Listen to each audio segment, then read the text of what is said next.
की चैनल के कार्यक्रम सुपर 30 में आपका स्वागत है। मैं हूं निपुण भार्गव और आइए देखते हैं आज की 30 बड़ी खबरें। दिल्ली में 9 साल की बच्ची से हुई दरिंदगी, सूटकेस में खून से लथपथ मिली बच्ची। आरोपी को दबोचने में जुटी पुलिस की 6 टीमें, 2 घंटे तक सूटकेस में ही रही बच्ची। भारतीय क्रिकेटर रिंकू सिंह और सपा सांसद प्रिया सरोज की आज लखनऊ में रिंग सेरेमनी। अखिलेश यादव समेत शामिल होंगे 300 वीआईपी गेस्ट। पाकिस्तान ने बकरीद पर भी छेड़ा कश्मीरी राग, एलओसी पर दिखे जनरल असीम मुनीर, सैनिकों से मुलाकात कर की कश्मीर पर बात। भारत ने 2011 से 2023 के बीच 17 करोड़ से अधिक लोगों को निकाला गरीबी से बाहर। विश्व बैंक ने जारी किए आंकड़े। गरीबी दर एक दशक में तेजी से घटकर हुई 5.3%। बता दें कि 2011-12 में गरीबी दर 27.1% थी। सुप्रीम कोर्ट का आईटीबीपी के बर्खास्त कांस्टेबल की सेवा बहाली से इनकार। कांस्टेबल ने वेतन वितरण के लिए रखे गए पैसे कैश बॉक्स से चुराए थे। अदालत ने कहा जिसे सुरक्षा का जिम्मा दिया वही लुटेरा बन गया। ऐसे गंभीर कृत्य के लिए सुरक्षा बल में कोई जगह नहीं। ट्रेन में सफर करने वाले यात्रियों की पहचान की जांच रियल टाइम में एम आधार ऐप के जरिए की जाएगी। यह app United identification authority of India द्वारा बनाया गया है। वाणिज्य मंत्रालय ने दी जानकारी। चीन में दुर्लभ वस्तुओं धातुओं के निर्यात आवेदन को दी गई मंजूरी। बता दें कि इन धातुओं का इस्तेमाल ऑटोमोबाइल, सेमीकंडक्टर, मोबाइल फोन और कई अन्य इलेक्ट्रॉनिक उद्योग के निर्माण में किया जाता है। बराक ओबामा को मौत की धमकी देने वाला युवक गिरफ्तार। युवक का नाम इयान पैट्रिक स्टीवर्ट। अमेरिका के नॉर्थ ब्लॉक एटा का रहने वाला इयान पर अमेरिका के राष्ट्रीय उद्यान सेवा में हथियार लेकर जबरन घुसने का भी है आरोप। इसके अलावा कई गंभीर मुकदमे भी हैं दर्ज। आरबीआई के डिप्टी गवर्नर टी रविशंकर वित्त आयोग के अंशकालिक सदस्य हुए नियुक्त। पूर्व वित्त सचिव अजय नारायण झा के इस्तीफे के बाद की गई उनकी नियुक्ति। अजय नारायण ने व्यक्तिगत कारणों से आयोग से दिया था इस्तीफा। एनआईए ने गोल्डी बराड़ समेत 5 के खिलाफ दाखिल की चार्जशीट। गुरुग्राम क्लब में बम विस्फोट का था मामला। 2024 में 2 क्लबों पर किया था बम से हमला। दिल्ली में फिर खराब हुई हवा की गुणवत्ता। दिल्ली एनसीआर में ग्रेडेड रिस्पांस एक्शन के पहले चरण को किया गया तत्काल प्रभाव से लागू। रविशंकर प्रसाद वाला डेलीगेशन ग्रुप लौटा भारत। रविशंकर ने कहा पहलगाम में हुए आतंकी हमले को लेकर हर देश में काफी गुस्सा है। यह बहुत अच्छी यात्रा रही। हम यूरोपीय संसद में भी गए, साथ ही थिंक टैंक और भारतीय समुदाय से भी मुलाकात की।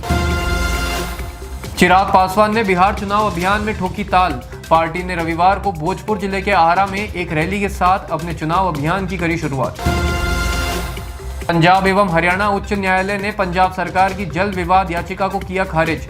बता दें कि इससे पहले हाईकोर्ट ने 2 मई के फैसले के अनुसार हरियाणा को 4,500 क्यूसेक अतिरिक्त पानी छोड़ने का निर्देश दिया था। केंद्रीय मंत्री पीयूष गोयल का राहुल गांधी पर हमला। कहा राहुल अपनी कमियों को छुपाने के लिए झूठ और गलत सूचना का सहारा लेते हैं और वो खुद जानते हैं कि वो कभी प्रधानमंत्री नहीं बन सकते।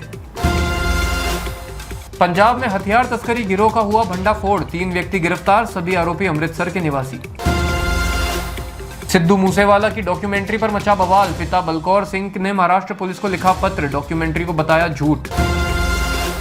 ट्रंप ने लॉस एंजलिस में प्रदर्शन रोकने के लिए कैलिफोर्निया नेशनल गार्ड के 2000 जवानों को किया तैनात। ट्रंप ने कहा यदि कैलिफोर्निया के गवर्नर और लॉस एंजलिस के मेयर अपना काम नहीं कर सकते तो संघीय सरकार हस्तक्षेप करेगी। कांग्रेस सांसद शशि थरूर ने कहा दुनिया के कई देशों में महात्मा गांधी की प्रतिमा होना आश्चर्यजनक। 20वीं सदी के शांति, अहिंसा और मानव स्वतंत्रता के सबसे बड़े दूत रहे हुए हैं महात्मा गांधी। वॉशिंगटन डीसी में दूतावास के सामने महात्मा गांधी की प्रतिमा पर श्रद्धांजलि की अर्पित। मधुरिमा तुली ने कहा फिट इंडिया पहल को दुनिया भर में फैलाया जाए। Fit India Sunday on cycle को बताया बेहद महत्वपूर्ण। मणिपुर के कई जिलों में कर्फ्यू का ऐलान। इम्फाल पश्चिम, इम्फाल पूर्व, थोम्बल, काकचिंग और विष्णुपुर जिलों ने जारी की निषेधाज्ञा। नागरिकों से अनुरोध किया कि वे आदेशों का पालन करें। आज से यूरोप के दौरे पर विदेश मंत्री एस जयशंकर 7 दिनों के लिए रहेंगे यूरोप की यात्रा पर। फ्रांस, यूरोपीय संघ और बेल्जियम की करेंगे यात्रा। देश में कोरोना के एक्टिव केसेस की संख्या हुई 5,755। वहीं 5,484 मरीज अस्पताल से हुए डिस्चार्ज।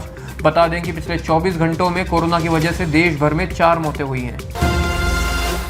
मद्रासी कैंप अतिक्रमण स्थल गए आम आदमी पार्टी के नेता। संजय सिंह और सौरभ भारद्वाज ने जंगपुरा में अतिक्रमण स्थल का किया दौरा। यहां दिल्ली हाईकोर्ट के आदेश पर डीडीए द्वारा अवैध अतिक्रमण हटाने के लिए चलाया गया था अभियान। सीएम रेखा गुप्ता ने कहा, झुग्गी हटाना कोर्ट का आदेश, सरकार और प्रशासन कुछ नहीं कर सकता है। कोर्ट ने 4 बार इस बात को दोहराया कि झुग्गियों को हटाना जरूरी है। बारापुला मद्रासी झुग्गी के नाले की करनी है सफाई। दिल्ली जल बोर्ड में बड़े पैमाने पर फेरबदल, 41 सीनियर अधिकारियों का किया तबादला। सभी अधिकारियों को 9 जून तक नया कार्यभार संभालने के सख्त आदेश। अधीक्षण अभियंता से लेकर अधिशासी अभियंता स्तर के अधिकारी शामिल।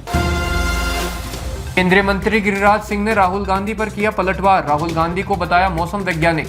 कांग्रेस नेता के मैच फिक्सिंग वाले बयान पर दिया गिरिराज ने जवाब।